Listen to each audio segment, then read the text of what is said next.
Et si le secret de la vie n'était pas juste une question de biologie, mais plutôt d'informatique?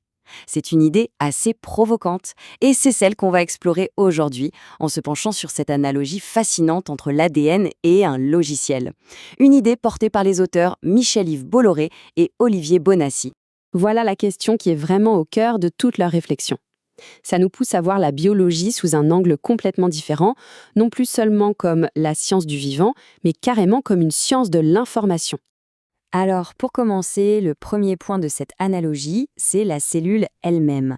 Les auteurs nous invitent à la voir non pas comme une espèce de petite bulle un peu informe, mais comme une véritable merveille de technologie.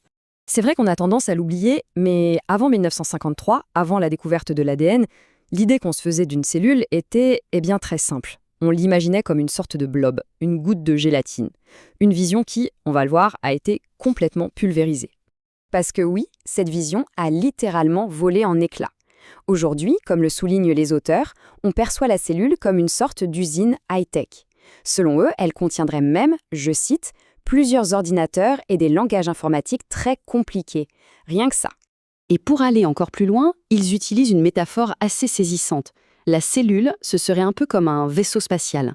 Imaginez, une machine autonome, ultra complexe, avec une technologie embarquée qui nous paraît presque venue d'ailleurs. D'accord, donc si la cellule est la machine, le hardware, alors l'ADN, c'est le logiciel, le software. Et d'après les auteurs, ce logiciel-là dépasse de très très loin tout ce qu'on a pu inventer, notamment par sa densité d'informations.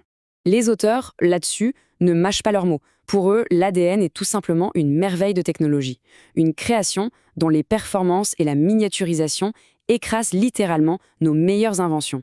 Et là, on a un chiffre qui donne le vertige. Les auteurs estiment que la densité d'informations dans une cellule serait plusieurs milliards de fois supérieure à celle de nos puces électroniques les plus avancées.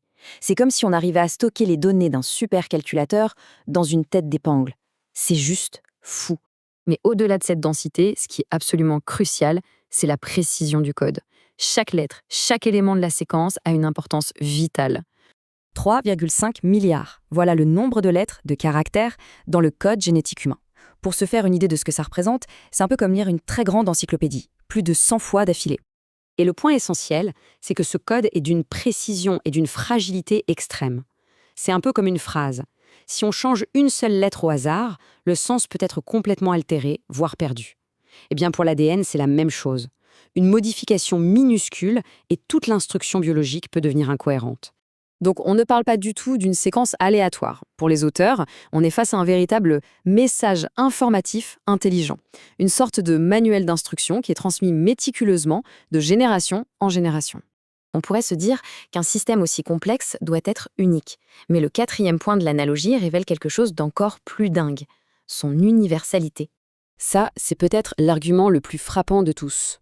Prenez un brin d'herbe, prenez un être humain. Eh bien, le système d'exploitation de la vie est le même. C'est universel. Comme le disent les auteurs, on a affaire au même code, au même langage, pour absolument tout ce qui est vivant sur Terre. Bon, alors avec tous ces éléments, où est-ce que cette analogie nous mène? Quelle est la conclusion qu'en tirent les auteurs eux-mêmes? Leur raisonnement, en fait, se déroule en plusieurs étapes. Première étape, le constat. L'ADN est un système informatique d'une complexité folle. Deuxième étape, leur déduction. Une telle technologie ne peut pas apparaître par hasard, pas plus qu'un vaisseau spatial ne peut s'assembler tout seul. Et donc, la conclusion leur semble inévitable, cette complexité pointe vers une intelligence créatrice. Et forcément, cette conclusion a des implications énormes. Elle remet directement en question une idée très célèbre en biologie, celle de la soupe primitive. Pour les auteurs, l'idée qu'un code aussi complexe ait pu émerger de manière purement hasardeuse au tout début de la vie, ça leur paraît tout simplement improbable. Au final, cette analogie nous laisse face à une question vertigineuse. Le code de la vie est-il la signature d'un programme intelligent, comme l'avancent les auteurs, ou est-ce le chef-d'œuvre de milliards d'années d'évolution, de sélection naturelle, comme le postule la science?